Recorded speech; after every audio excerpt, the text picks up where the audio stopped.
Welcome. It's been a while. For this type of live stream, what I've been doing, or what I do, I basically watch and react to my whatever video I'm reacting to, and then I provide additional insight behind what was going through my head when I wrote something, additional context behind any historical little tidbits I talk about, cool techniques I tried, really whatever. It's a director's commentary. You get the idea. And then I I answer questions and kind of just, go in more detail. But today's will be a little interesting because the video I'm reacting to, since I'm 3 videos behind on these reactions, is from a while ago, over half a year ago, the Wacky War Tactics 3 video. I have not done the director's commentary for these past 3 videos, and I thought, before it gets to be a problem or a dead thing, let me just get on that again. So yeah. First things first, usually when I do these, it's like a week after I make the video, so everything's like really fresh in my mind. In this case, it's been a hot minute. Like 6 months is when I posted it, but it was like months before that I had been working on it. Like really, it's kind of like me trying to remember from 9 months ago when I finished the rare slang video up to 6 months ago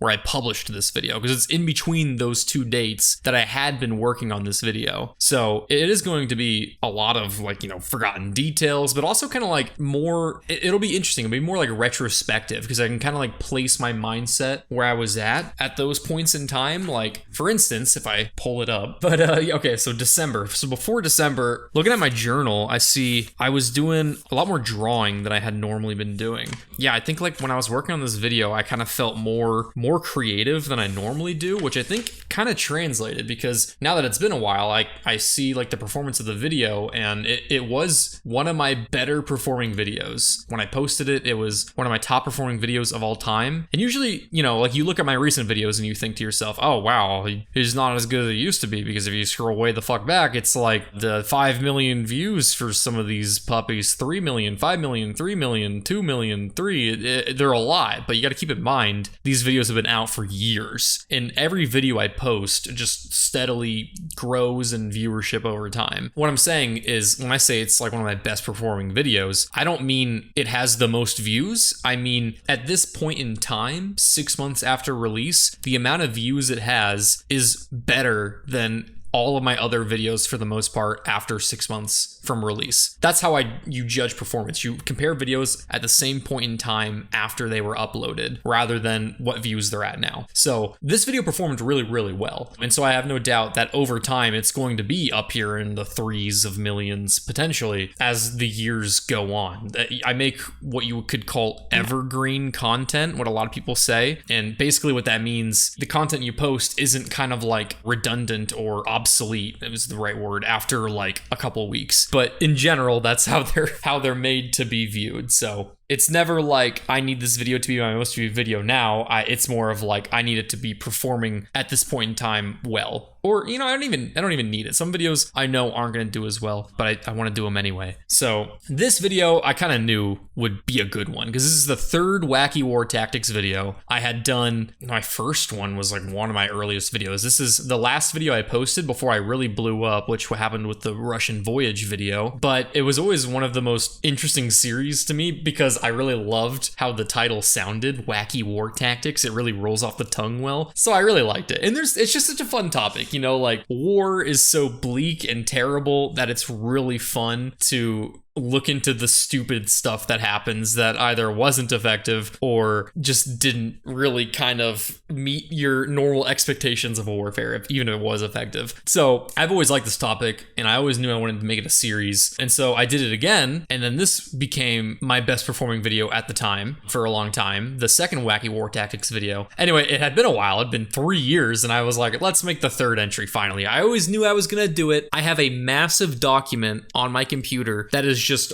all of these Wacky War Tactics stories I want to talk about. And so like I knew I would get to it at some point, but it was kind of like a win. It was like one of those ace up your sleeve video ideas that like when I need a video that's easy to do, it's a formula I know well and I can pull it off quickly and I know it's going to be good. Wacky War Tactics. And I don't know how many more I'm going to do. I kind of feel like a trilogy is fitting, but I'm obviously not, putting it off the table to do any more if if I'm like really inspired to do it, but I kind of envisioned it as a trilogy because how far can I stretch the title convention? Because like the first one's called Wacky War Tactics in a Nutshell, and then Wacky War Tactics in Another Nutshell. So it's like a 2, but without 2 in the title because I don't want people to think they have to see the first one to watch this one. And then I have Wacky War Tactics in Yet Another Nutshell. So for a fourth, it'd be, I don't know, like Wacky War Tactics in Yet Even Another Nutshell or something. I don't know what I would do, but it would be stupid like that and it would eventually get wordy. But yeah, so for this video, I chose to use my ace up my sleeve and make this Wacky War Tactics video for December because I needed a quick video turnaround because I had this Youtooz that I was launching that is now sold out. You can't buy it. But I needed to have a video to go along with this announcement. My pirate Youtooz, because this year, 2024, was kind of like my pirate year because I had 2 pirate videos back to back, so I wanted to do a pirate Youtooz. I originally planned on doing 3 pirate videos, but this pirate video didn't perform that well, relatively. I mean, 1.3 million views, and I'm not complaining, but it didn't like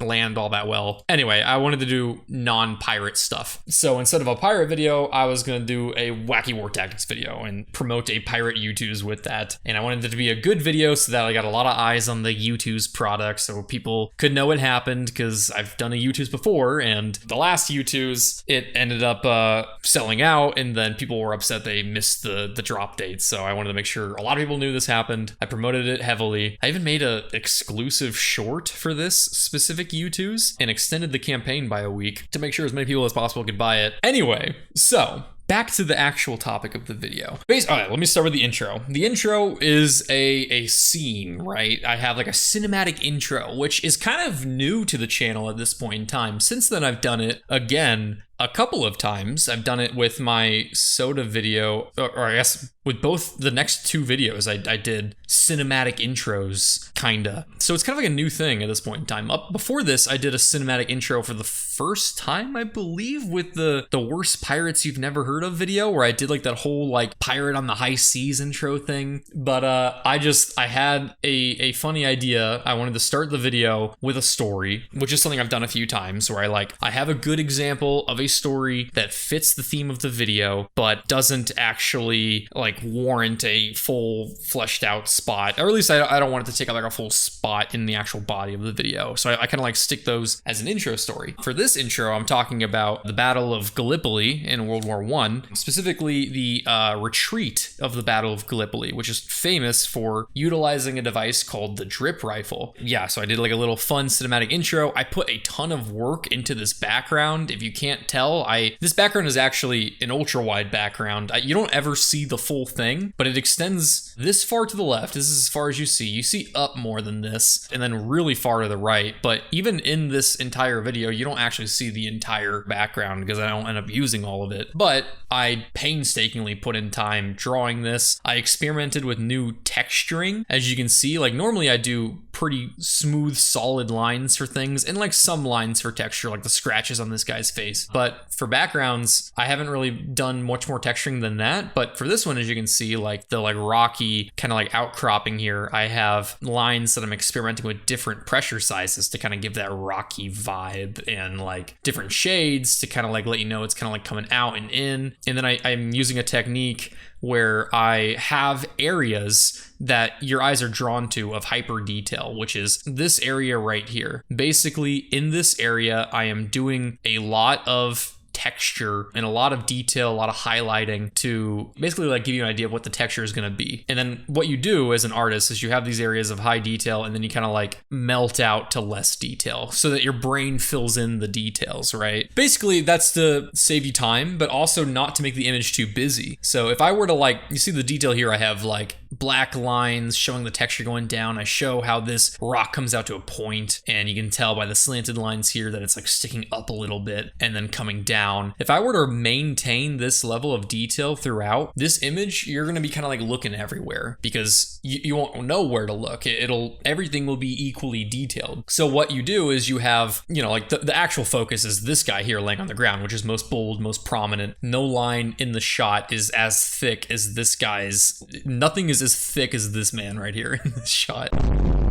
No, his lines are the most bold. So your eyes are drawn here, but then to look at the atmosphere, your eyes are drawn to the next area of high detail, which, you know, it could be the blood here, but then you kind of like work up to this guy dead up here to then now you can see the environment that he's in. He's kind of like on this like rocky grassland type area. It looks deserty. It looks arid. It looks kind of like coastal with the cliff face here a little bit. So, and then your eyes, you know, like melt out. Your brain fills in the details over here. A good example here is on this little rock wall. You have like detailed rocks here, and then they kind of like are just lines on the background, and then it's just like a few zigzaggy lines over here. So it's to save me time, and it's also to not give you guys a headache with detail overload, because this isn't like a painting to look at in a museum for an hour. It's a video. So yeah, I was happy with this background. I did things I never usually do. Like I have colors here blending without a line to separate them. Like I usually have black lines for a lot of things, which you don't see often in backgrounds, but I like to do. And yeah, so I did a lot of detail in this background, and a big reason why I normally do that is because I want it to be the thumbnail. As you can see, it's not the thumbnail. What the fuck? What is this basic bitch ass thumbnail? Well, I did a thumbnail test because YouTube has an A/B thumbnail tester where you can basically have multiple thumbnails set for the same video. It shows different ones to different people at random, and then whichever has the best click-through rate ends up being selected as the overall thumbnail for the video. And this video didn't win. I mean, they're all like really, really close, but this thumbnail won. And it comes down to what YouTube is actually trying to get people to do, which is very, you know, contrasty, clickable Mr. Beast fuckface thumbnails. And I'm not a big fan of, I'm not going to ever Mr. Beastify my thumbnails, but I understand that you want good, bright colors in your thumbnail to attract the eyes, and this doesn't have that. It's cool. I like it way better than the thumbnail background in the current thumbnail, but it doesn't do that. But anyway, that is a Tarantino amount of blood behind you, so one can say, you're in for a bad time. Today we're learning about Wacky War Tactics, yet again.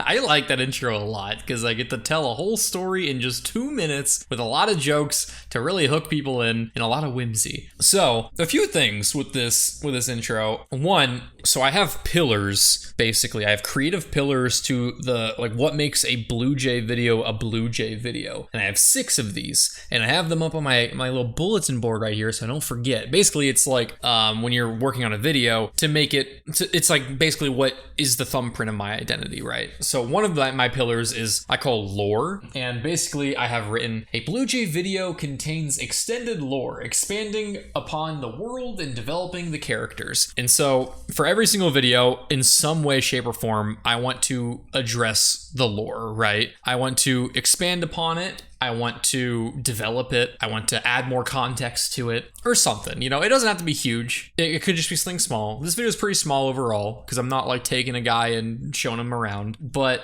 what I do in this video is I show BlueJay in Gallipoli, like he's there, and you're just like, oh, he's interacting with soldiers in 1915 Gallipoli, which isn't something that you really have seen in a BlueJay video. He doesn't really interact with characters that are historical, because I've talked about this before in other directors' commentaries where there's like different kind of like worlds. There's like the historical world, and that's usually like characters like this they're drawn and their whole role is to play a historical character. And then there's the explanatory world where characters like Alex and Timmy kind of inhabit, where they are explanation tools. They can be in the historical world, but they usually are people that interact with BlueJay, people that are on like the overworld, I guess you could say, and are there to be interacted with while I am doing the explaining. But a character like this, or a character like, you know, a president or a historical figure, well, you'll just see them as characters that are being explained. So usually the historical world doesn't interact with BlueJay. Not usually, but that doesn't mean it can't happen, because BlueJay is developing as this like godlike entity, this omnipotent bird god thing. You don't really quite know what he is, but we're learning here that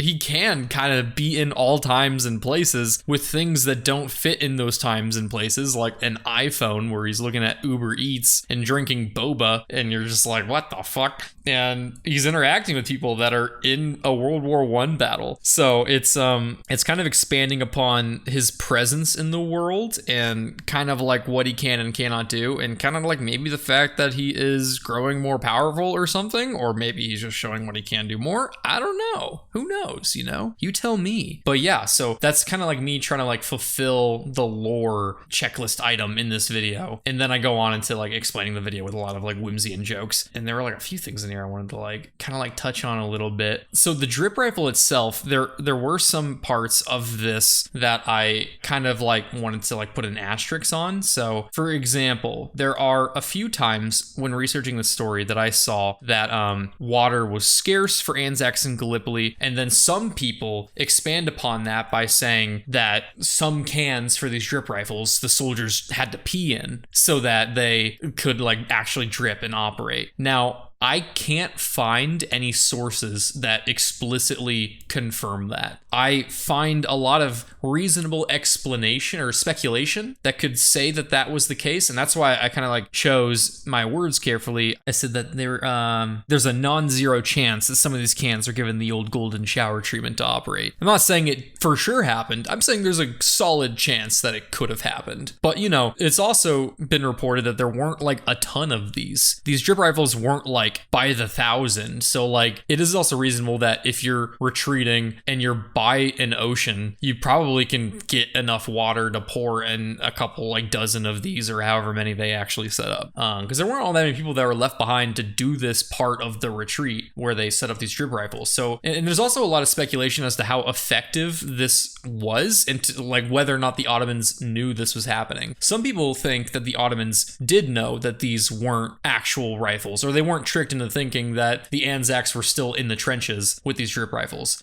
And people will argue that point pretty adamantly, I found. And those people are also people that I often think of as buzzkills when it comes to history, where like they don't really have evidence for their claim other than it just like seems more plausible. Like they're like, oh, come on, that sounds too good to be true. But where's your joy in life, man? Like, come on, there's a chance that they were tricked and they didn't advance. Sure, they probably wouldn't have advanced even if they saw them retreating. But, you know, we don't have any evidence saying they did know the drip rifles were fake. I think there's like some sparse speculation. Anyway, so it should be noted that there is a chance that the Ottomans were not actually that duped by this drip rifle. However, it is celebrated as a device that successfully saved thousands of lives, potentially. And I think that deserves recognition and respect. And I think that when it comes to history, a lot of history relies on belief to an extent, and it's a lot more fun when you believe things because then you can take away more from them. The other thing I wanted to talk about in this video, so I say making it undoubtedly some of the finest work ever graced by Australian hands, other than yours truly. And this picture is Robert Irwin, very famous son of Steve Irwin, the crocodile hunter, who continues his father's work and basically is an animal handler and a guy that lovingly looks after and teaches people about animals and like works at zoos and posts content online and does what his dad did, right? And I'm saying that this drip rifle is some of the finest work ever touched by Australian hands, other than me being literally touched by Australian hands, because I met him in Singapore and asked him, oh my god, the whole story was kind of embarrassing because basically I ran into Robert Irwin in Singapore, and then I saw him inside the dome where the Gardens by the Bay dome, which is like this really beautiful place in Singapore that is on this like little artificial bit of land. They, you know, it's like the famous pictures that you've probably seen with like all these like artificial flower things. We were in the Cloud's Eye or something. It's like this indoor sort of greenhouse area that has a big walking path with greenery, waterfalls, views. It's beautiful. I met him literally right here. That's where the picture is taken, like where this guy is standing. And then I went up to him and I was like, hey, so this is gonna sound really weird. I have this like online persona of this BlueJay, and I was curious if you could take a picture holding this BlueJay here that I use for my persona. And he was like, right, mate, sure. And he's like, there he is, and like holds him up. And he's like smiling, and I took like 3 pictures, and I was like, thank you so much, man. He's like, yeah, no problem, and walks away. And it was him, it was his sister Biddy Irwin and his mom, Steve Irwin's wife. They were like on a little vacation to Singapore because Australia's close to Singapore. And walking away, I was like, does he think I'm like a furry? Because I'm like, my online persona is a BlueJay. I didn't say like I'm a YouTuber and I'm a BlueJay, that's my thing, and I make videos with I didn't explain it because it's like, this guy guy's, you know, he's with his family. I don't want to like take up his time yapping his ear off. I just want to take a picture of the bird. So I explained it in a way where I came away being like, oh fuck, dude, what? I just said my online persona. It's like, oh, that dude has like a little Discord account where he pretends to be a BlueJay. That's fucking weird. That's probably the impression he got. So every time I posted this picture on any social media, I'm adding him, hoping just by some chance that he clicks on this post and sees, oh, he meant he's a YouTuber, not he's some weirdo with some like weird BlueJay thing on Roblox. And I really hope that didn't come across like that, because man, oh, that'd be embarrassing. Anyway, a lot of people saw this and thought I was Robert Irwin for some reason, because I said other than yours truly when this picture pops up, and they're like, oh my god, BlueJay face reveal, what the fuck, he's so hot. And I'm like, no, that's not me. Please don't think that's me, because if you ever meet me, I'm not gonna look like this. I'm not ripped like Robert Irwin.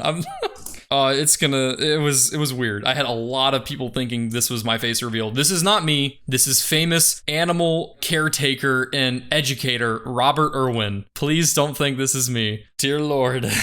Anyway, that's my little story about meeting Robert Irwin. Youtooz gave me complete creative input over not only the design of the figure, but the box design itself, meaning every crack, crevice, and vaguely threatening language was strategically crafted by yours truly. I was so happy with how this turned out, and if you got one, I hope you really like it. The whole box art and everything looks so cool. This is also the first official thing drawn by someone not me, like BlueJay cartoon wise, not my bird included, which Cass draws. Like, so I've never given anyone else power to draw my characters or my cartooniness, and they did, and like they drew my characters in like the exact, like copying all the details in which I drew them. Like, this is how I drew my pirates. I had pirates that looked like this. They literally looked at my video and they took the outfits, the belts, the weapons, and all that, and copied it down to the detail of the collar. And I was so happy with how it came out. The whole box art looks awesome. The inside has a little map, as you could see, and like there's like the little pirate explosion graphic, and you know, like all these little like maps. Like, this is like a pirate journey through the Caribbean with a little treasure map, and like all like the text coming soon to a theater near you is what I have in like all my bios and stuff. Like from the get-go, I've had coming soon to a theater near you is like always been my bio. And so it's just fun that I got to have all of that on a piece of product. Man, I really loved how this came out. I didn't think they'd let me say this. Yeah, like they didn't adjust anything. This was like first take. I sent them the text that I wanted included in the box. Serving whimsical lessons with a dash of trauma was one of them. And they're like, yeah, I'm okay with you saying that this gives you trauma on our official merchandise. And I'm like, fuck yeah, let's go. I didn't think they'd let me do it. These are the people that designed it. It's on the bottom of the box if you want to like look at, like give them proper credit. Like they actually drew everything. I basically did like a multi-page document writing what I wanted it to look like, and then first take they gave me the design of the box, and I'm like, this is perfect. I couldn't have thought of it better. You followed my instructions perfectly. It looks good. The bird looks good. The actual figure itself took a while to get right, because the first few takes, like the texture of the bird was like a really weird bumpiness to it that like looked like it had warts and stuff, and so it took a long time to get the right texture and to make it look good, but it came out looking perfect. Like the feather and the hat, the bandana is like exactly how it looked in the first pirate video, and it just came out looking so good. Now, in my last installment, I talked about how the Persians defeated Egypt at Pelusium by using cats, a story with shaky reliability that others rightfully called me out on. Since then, I've redoubled my efforts into verifying the accuracy of stories and disclosing when their reliability can't be fully determined.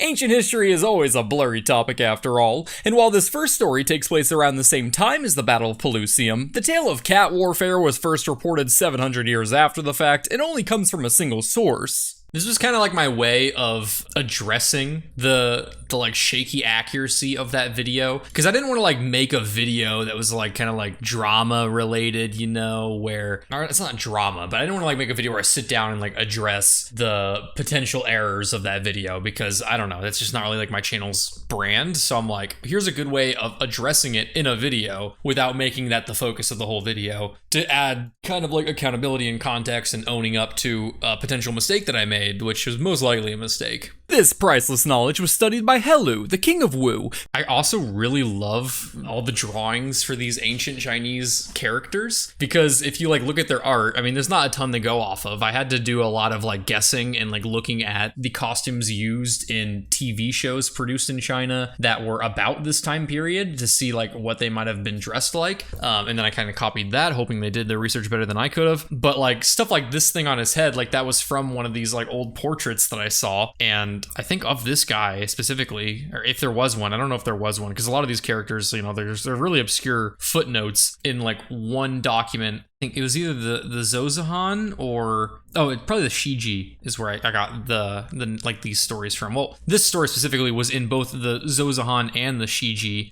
which is selections from the records of the historian. Basically, one of the like most notable historical documents in like ancient Chinese history. There's this one guy,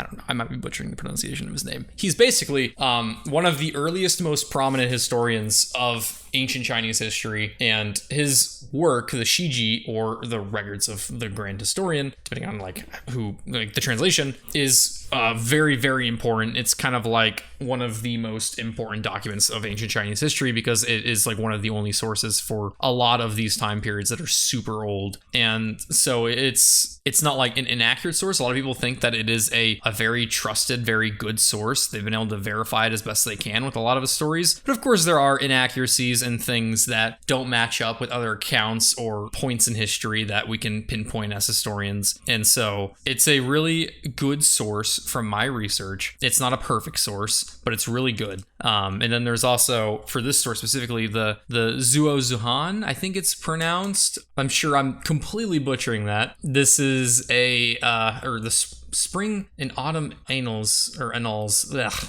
man, there's a lot of pronunciations that I'm messing up today. Is also another historical document, and it also had this story accounted in it that I'm about to talk about. Anyway, this was actually really fun to study because a lot of these documents don't have complete English translations. Like the Shiji, either that or the Zhuan, or both, I can't remember which one when I was researching this, doesn't have a full English translation. And so for passages that I was trying to verify in one of them, I actually had to get help from one of my best friend's dad, who was born and raised in China, who helped me translate as best I could this ancient Chinese script from a Chinese version of this document. And he was like, this is really formal Chinese, what are you researching? And I had to explain it to him, and I think I thanked him in the description of the video. I don't know, I thought I did. Anyway, Kevin's dad, thank you so much for your help. All right, boys, before we go, let's just check our little manual here.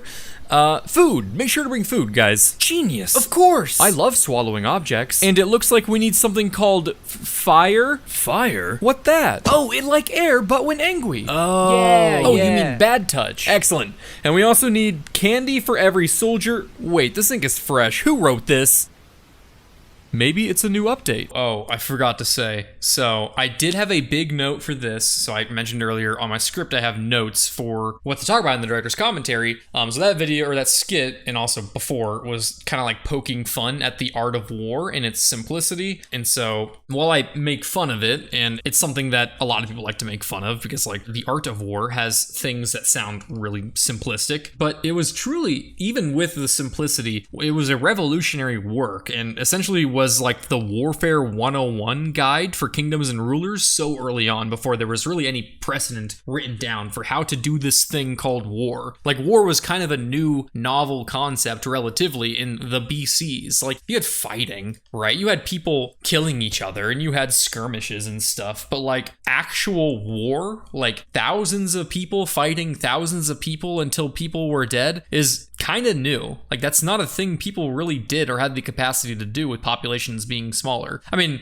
relatively, like, you know, you've had wars in the thousands of BCs in other areas, but at least in this area, or even in history in general, it was still kind of like a new thing. And so basically it was the guide for rulers and kingdoms to make sure they don't overlook the basic necessities, because since it was a novel concept that people didn't really have a good understanding of, it could be easy to not think of things like a supply line that would be important. So like stuff like, bring food and have logistical networks might seem basic and obvious to you and me today. But like we even see rulers struggle with stuff like that today. Like just look at Russia's invasion of Ukraine, for example. It's hard to like balance jokes with accurate historical commentary a lot of the time. So sometimes you have to trust the audience to see that the joke is sarcastic and it's a sarcastic commentary rather than me literally shitting on one of the most universally acclaimed pieces of philosophy out there, The Art of War. And I think to a lot of people that comes through. Like I'm being sarcastic, I'm poking fun. I'm not actually thinking and saying The Art of War is a shitty document. Like it's not. There's a reason people still read it and still buy it. It has universal truths and philosophies that are valuable and historically relevant and good to study and to learn from. So, but it's the internet. People aren't really good with subtext anymore and are getting increasingly worse with it. So I want to make sure I kind of like pointed it out that I don't actually think The Art of War is terrible. Anyway, it is crucial to note. Oh, the humanity! What eldritch horrors awaits if these demons were to descend upon us? Horror indeed! I just might surrender if they did that yet again. Right! Squadron C, show these men before the eyes of our gods what we're capable of!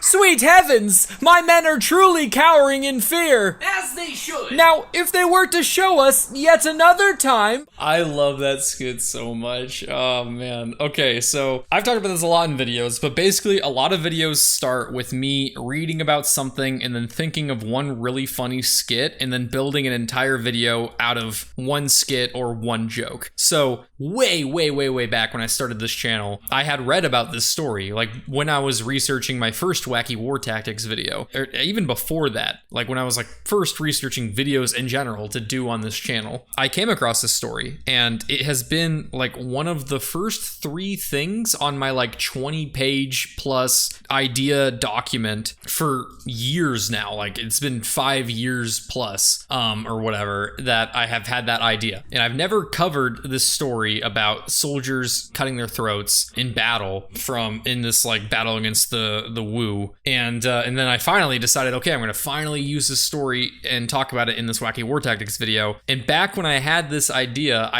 when I wrote down this topic, this was the skit that I had in mind. So I've had the idea of this skit since like 2019, 2020. I have thought about this joke and I finally got to flesh it out, change it a bit, and make it into something that actually happened in a BlueJay video. And it's crazy. This is probably like this is definitely like the longest idea to come to fruition on my channel to date, and still. And I'm just really happy that I was finally able to do it and get this topic out because, I was hesitant because there's a lot of questioning of the historical accuracy, but then I finally did a research deep dive and found enough plausibility to say that some version of the story existed. Because the pop culture story that you most hear when you are reading about King Goizhan is that he had soldiers behead themselves, not like cut their throat. Like the story is soldiers walked up and cut off their own heads somehow. They completely beheaded themselves, which caused the enemies to then be terrified and surrender because they were like, holy shit, these guys are insane. And then obviously that's not a true story because how can you even fully behead yourself? How can you also get someone to fully behead themselves for the cause? That's pretty crazy. But then you research into it more and you find that there are more plausible explanations, and like the more actual story written down is more along the lines of something like soldiers or people that were sentenced to death and who didn't want their families to die as a consequence decided to take their own lives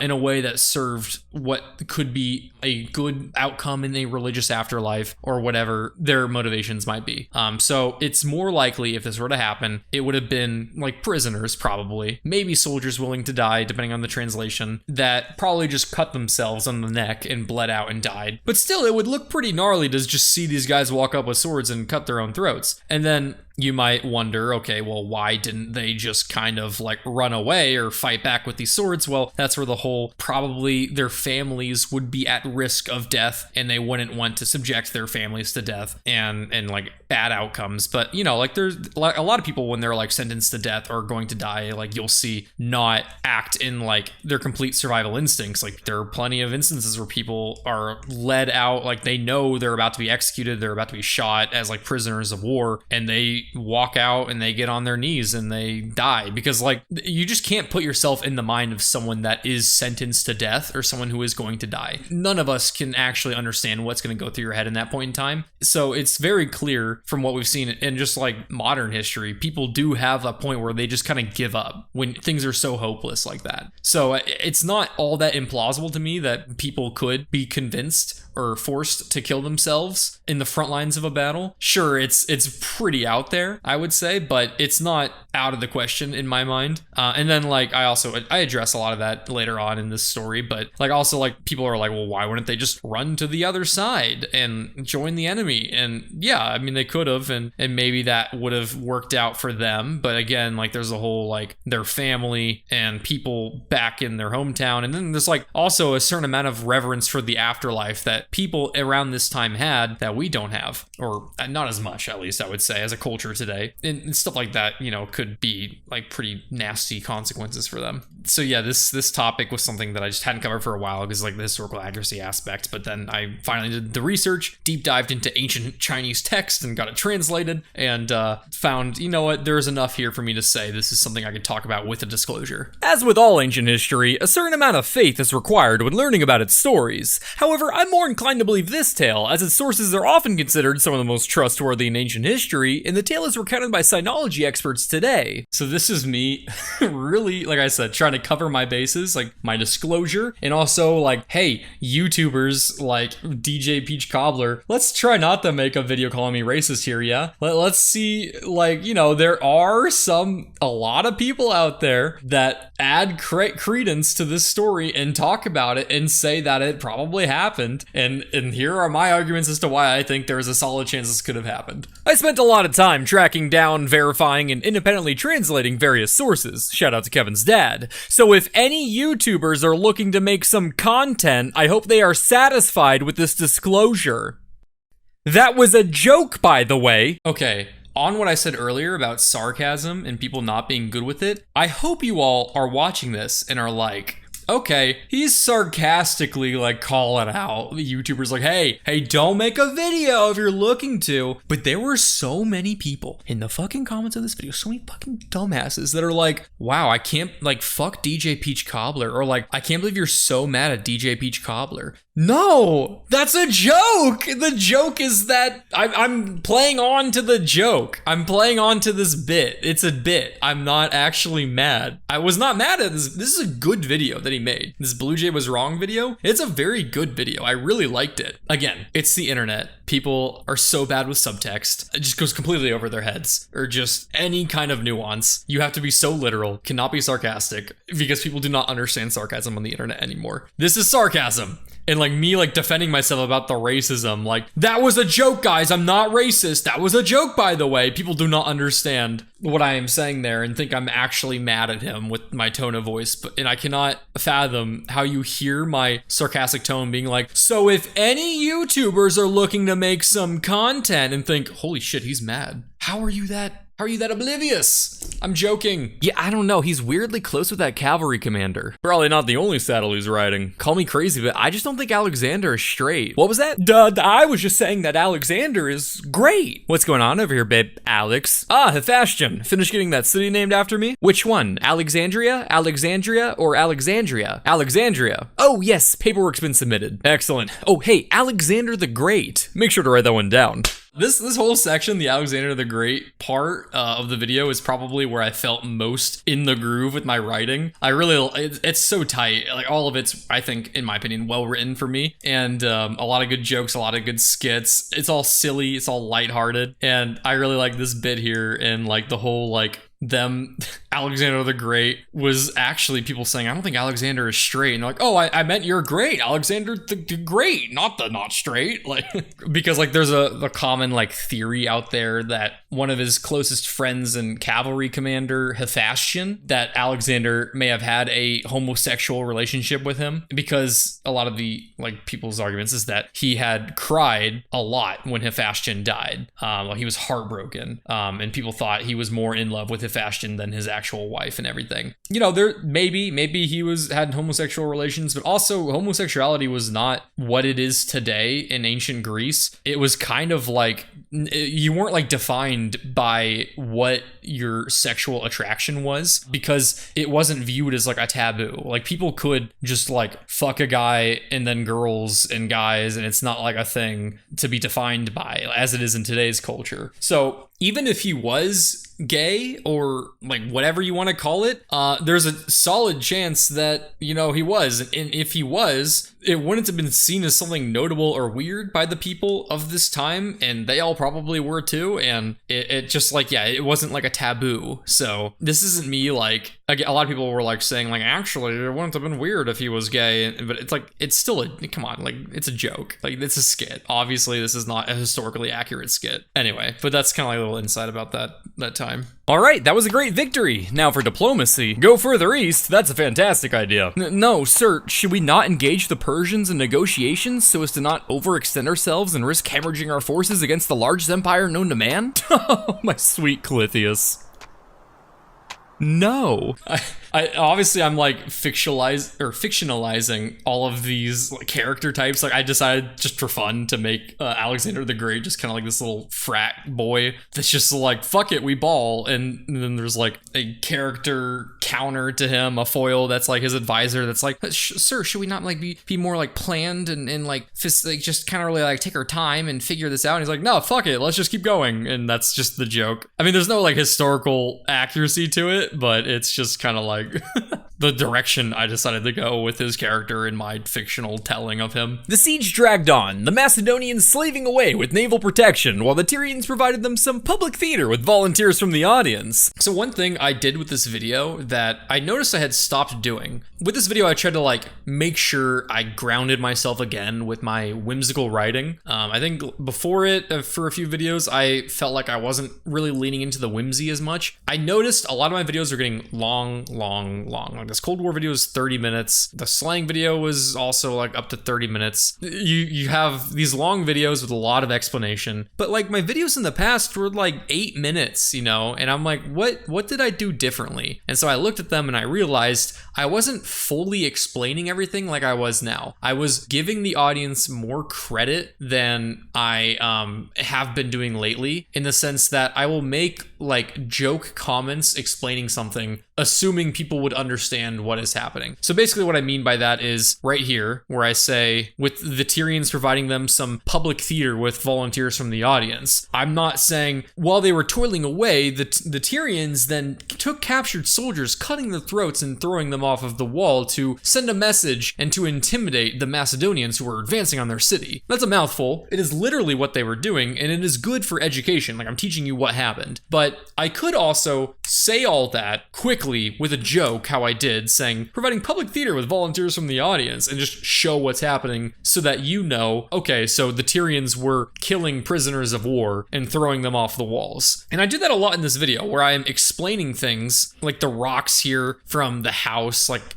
I say, like, all he needs is a bountiful supply of rocks to build his bridge. Well, these aren't being used, showing them tearing down the homes, instead of like sitting here and explaining, so the Macedonians went to the old city of Tyre and broke down the homes used of rock, and then used these materials and also enslaving the people to bring them over and then build the bridge. So I could have explained all that, and this video would have been 30 minutes long if I explained everything the way I had been doing in other videos. Instead, I'm like, what if I just go back to how I had been telling jokes as a way of explaining things, knowing that the reader can follow along? And so that's like an important thing that I gotta make sure I keep doing, because as I get better at writing, more more confident with making videos. I'm more confident making longer videos and saying more words and saying them well enough the first time. Where in the past, the reason I had simplified things a lot was because I wrote a lot and didn't like a lot of it. And now when I write a lot, I do like a lot of it, so I keep a lot of it. And so I was trying to actively make sure I simplified things that didn't have to be fully explained. And that's a long explanation, ironically, to explain why I'm explaining things simply.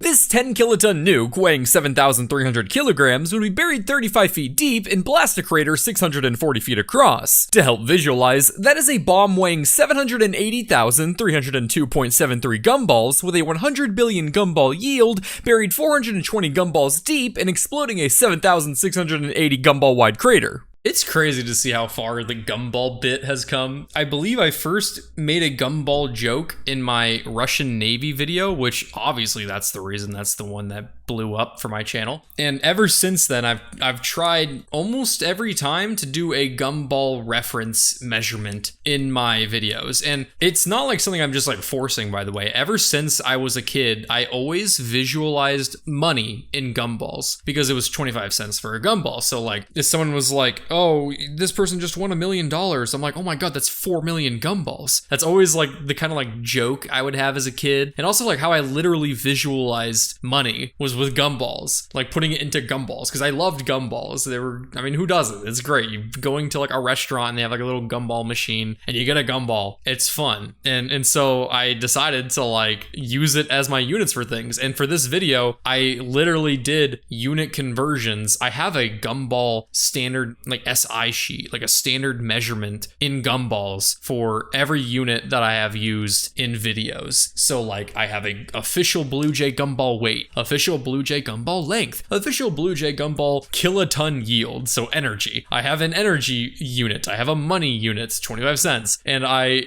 use it in my videos. So every time I need to do a new unit conversion, I will do the math to put it into gumballs and use that in the video and update my little SI sheet of gumballs. In this video, I really got to have fun with it by doing not only weight and length, but also like kiloton yield in gumballs. So I have a joule conversion for gumballs now. BlueJay forgot to mention where the penny was in this live stream. It's actually here in the nuclear explosion mixed in with the gumballs. Red circle, red arrow, YouTube clickbait. Congratulations to Myler for finding it first. If you missed where it was in the original video, this is where it is. Also, can I get out? It's been almost a year. Still haven't been fed. I've been eating my limbs. Yeah, so we'll just kind of spread them out around here. Ben, will this be a problem? Only if you're invested in local real estate. No, they'll be quite dead. I had a different version of that skit too that I was deciding between for a while, and then my girlfriend really didn't like it, and so I was like, all right, I'll think of something else. Like the original idea I had was like it was gonna be in the lab, like everyone's like working, and then there's like a guy in the middle of like everyone working just holding a map, and he's like, wait a minute boys, what's this stuff? And he's like pointing at the map, and then it like the camera shows the map with his hand on it, and then it just shows like a map of Germany with a X for big nuke, and then just a massive word around it saying people. Like what's this stuff? Like pointing at people. Like what was there's all these people around this nuke? What the fuck is that about? It would have been funny still. It's one of those jokes it's hard to like explain to people without drawing it because it's very visual focused. But anyway, because she wasn't a fan, I was like, all right, let me just rethink this. And I ended up liking this version better where he's like, only if you're invested in the local real estate, as like a horrified woman is looking on holding her baby. Wacky War Tactics Part 3, 8.1452 out of 10 stars. That, I don't know if you noticed, like as I was saying 1452, I was actually filling out this like image of another star a little bit more. 145 to like symbolize the actual percentage. Like I cut it off around the 1452, just adding a little bit more as more numbers were listed off. Anyway, yeah, I don't know. I just fucking decided to like add a lot of fucking sig figs. Thank you so much to my Patreon supporters. These people are the ones that are letting me do YouTube full time now. It's not like an easy life, but you know, it's not a bad one. I'm really blessed to be able to be doing this. It's a lot of work, so these people make it worth it. You all make it worth it for just being here watching. Just being fans at all are making it worth it. So I appreciate you all. Thank you so much. And then at the end, of course, we have the little extra joke at the bottom of the screen here. That's a nice social security number you got there. I always have ominous text that comes on the screen. screen. I hope you guys liked that little additional insight. I hope I provided enough since it's been so long since I've researched this. I'm sure there's other details I've forgotten, but I mean, that's kind of like what I had in mind. Yeah, I mean, now I'm open to the Q&A portion for a little bit here at the end. You mentioned 6 tenets of building a BlueJay, 6 pillars of building a BlueJay video. What are they and how did they develop? Okay, that's a great question. So basically, I've always had these pillars in the back of my head, but I hadn't really fully fleshed them out or wrote them down in their entirety until a couple of months ago. I've had some of them written for a long time, and I've always knew parts of like what makes a BlueJay video a BlueJay video. Like I like rhyming, I like whimsy, I like feeling like it is kind of magical in a way, like whimsical, and like the lore. I've always wanted to like expand upon the lore, but the 6 pillars I have, I can go through them real quick if you'd like. So the first one, they're not all in like an order of importance, but this one kind of is one of the most important for me, is whimsy, as I said. And so like I have written here to remind myself that rhyme and whimsy are essential ingredients to every BlueJay video. It's really as simple as that. I think one of the most, basically when thinking about what is a pillar, is I think about what do I feel like is the core ingredients to my videos? Like what makes my video, as opposed to another channel that does something similar to what I do. And I think what makes my videos feel really like mine is how whimsical they are. And so I try to keep that as a core principle when it comes to writing. I make sure I include that. If I'm feeling lost or like something feels off, I'll look at my tenets or my pillars and see which of these is lacking in this portion of the script. So whimsy is one of the most important one. Another one is density. So I have a BlueJay video is packed full of content, value, and substance that multiple rewatches are rewarded. Basically, every video that I make, I want to make sure doesn't feel like you're kind of waiting for the next thing. There's always something funny. There's always some kind of little joke, some little jab, some little like haha. It could be something on the screen. It could be something in the writing. It could be a little alliteration. It could be whatever. It just has to be dense. And basically my goal there is you're always entertained and you're probably going to miss stuff. And so if you are someone who really likes my content and wants to rewatch it, odds are when you rewatch the video, you're going to see things you missed before, or at least that's the goal. And a lot of people say that is the case because like one of the most common like feedback pieces I get from people in my everyday life that watch my content is that they're like, oh my gosh, I feel like I have to watch it again because I feel like I missed stuff. Again, that's kind of by design. I want you to feel that way, not like to a detriment, but to a point where if you were to go back and watch it, you would get something out of it. It's not like you're just seeing the same shit again. So that's important. And then I have experimentation. So each BlueJay video experiments with a new idea, whether that be in the writing, animation, or voice acting. So every time I do a video, I want to try to challenge myself in some way. That could be I'm trying to go extra hard with a character's voice acting, and like you've seen that in videos like, for example, my duels video from forever ago. I have a skit in there where there are these 2 guys sitting on a carriage while the guys inside the carriage are dueling, and the whole skit is like a minute and a half of you just hearing these guys viscerally stabbing and slicing each other and screaming, and it's really funny. And so for that, I was challenging myself with how much could I do like a fight voice acted. Like you didn't need any visuals to kind of know what was going on. And that was how I experimented, how I pushed myself there to try something new. In this video, one of the biggest ways I pushed myself was with this background. I like how I talked about at the very beginning with having an area here with high detail, then going off into less detail. I really tried to experiment with a new texturing in the background. And then also the experimentation was starting with kind of like a cinematic opening where you have the soldier being zoomed in on, you have all the war sounds, you have like the date pop up like you'd see in a movie. That is me experimenting with a more cinematic approach and seeing like how that goes. Can I do that? Can I tell an entire story in the intro of this video? And that was kind of like my bigger experiment for this video. But yeah, that's an important pillar for me. So those are the first 3. And then lore, which I talked about earlier. Basically every BlueJay video has extended lore,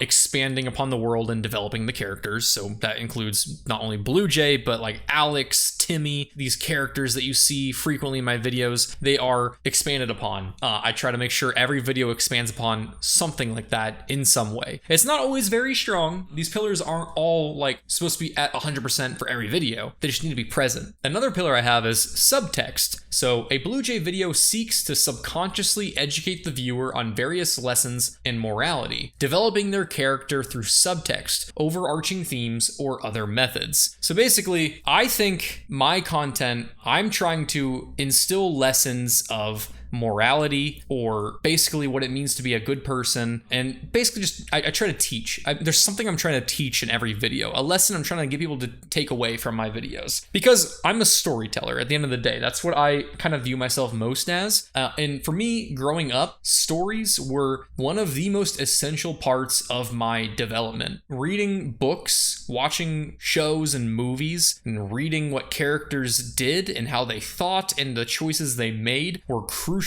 for developing my own moral philosophy, my own moral code, who I am as a person. I think that is invaluable and something that isn't talked about enough. A lot of people think to be taught morals means to be told morals, like reading a philosophy book. For me, that's good and it's great. I'm not trying to discount that. That's not how I developed. You know, like as a kid, reading Harry Potter, like reading how Harry developed and how he faced hardship was huge for me. Or Percy Jackson, reading Percy Jackson, like did a lot for my development. Or like video game characters, like teaching me how to respond to certain like struggles in a video game. Like actually that teaches you how to be a person, right? So that was kind of like one of the really important things for me to do in my videos. And so I have something like that in all of my videos. Like for example, if you look at my Cola Wars video, the whole video is framed as like, actually maybe I should save that commentary for when I actually get to that video. But essentially, like,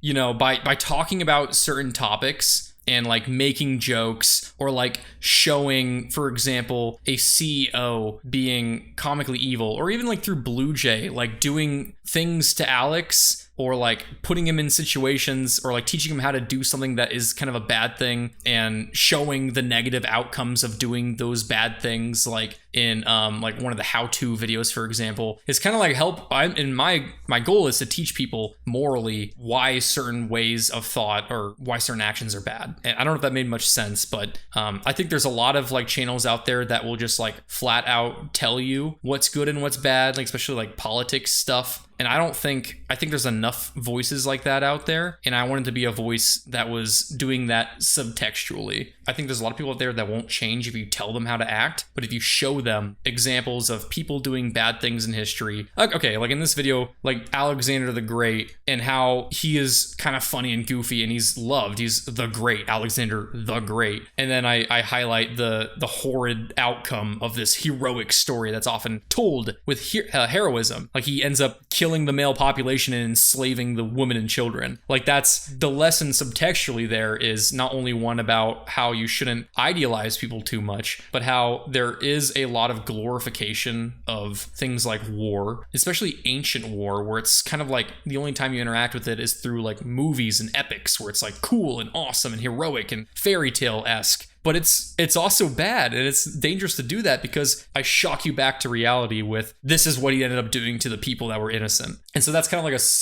an example of the subtextual pillar in this video. I kind of like stuck on that for a while, but that's an important one. And then the last pillar is quality. So for a BlueJay video, quality is king. If something is wrong, fix it. If you're not satisfied, improve it. If you have a great idea, even if time consuming, do it. To an extent, obviously. So basically, that's kind of like a really important one to me, because there are many times where I'm like, oh man, I have this cool idea for like a funny skit, but man, drawing that would take so long. And then I think of this pillar and I'm like, I'm just gonna do it. Or like I'm drawing a background and I'm like, man, did I really have to do this? And I'm like, nope, do it. People aren't gonna notice it, but they will notice it. I don't know if that makes sense, but like when you're watching this video, you're not noticing this detail. You're not like sitting here going like, wow, that's detailed. Maybe you are, but not everyone. You rhetorically. And so what I'm saying is that you will notice the quality of the video subconsciously. You may not notice that I put in a lot of effort to this background, but hopefully the goal is you'll walk away from the video thinking that was a well-made video. Maybe you can't put your finger on why, but you know that I took those little steps and those little bits of effort, those crossroads that I've came to in the process of making the video, and choosing the route of more effort with more reward to make an overall better product,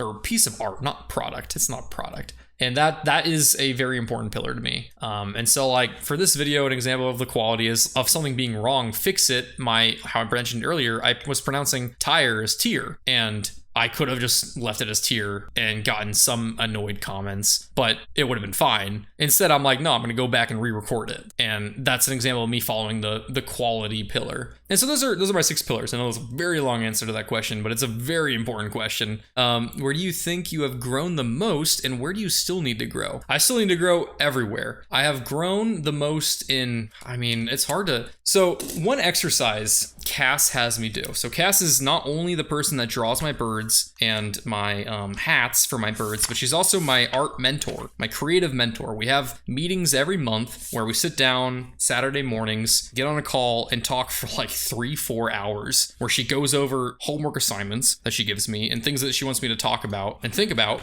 and exercises to and help me improve in areas. One of those exercises she calls buckets, which basically that is a little like bar chart, like a bar graph that you're making, where basically you have these different buckets. Like for me, a bucket would be writing, or voice acting, or animation, or research and planning, or like software, how I use the software. And I have on my y-axis like my skill or level, or like where I think I'm at. And so I kind of like make an arbitrary bar graph, or how I view myself as how skilled I am in these various things. So like usually I have my writing as my biggest bucket, and followed by voice acting, and then research, and then animation. And each video, when I complete a video, I update these buckets, and I either fill them or drain them a little bit if I think I like really fell behind on like how I think I've progressed in a skill. If I think something has fallen off from not focusing on it enough, maybe the bucket goes down. But usually they go up. And so I have noticed that, so I think still my biggest strength is my writing, but I think in terms of growth, I have improved the most probably with animation, because I'm thinking about like where I was established before this YouTube channel. Before YouTube, I did a ton of acting. I did theater, I made films, I had been in stuff, like not like in Hollywood, but you know, I'd been doing stuff since like high school and before. I've been making videos on YouTube since like 2009. So I've always been doing writing. I've been doing the acting. So I've always had like a pre-established skill there. But when it comes to animation, I've done stuff in the past for fun, but nothing seriously. So I think I've probably grown the most when it comes to drawing and animation, followed by voice acting, as you can hear in these videos. I think I've gotten better at expressing myself on YouTube in voice acting, like how I'm doing skits now. Victory! Now for diplomacy. Go further east. That's a fantastic idea. Those deliveries compared to like, Yeah, so get this. How about instead of your usual farming and selling all your extra crop,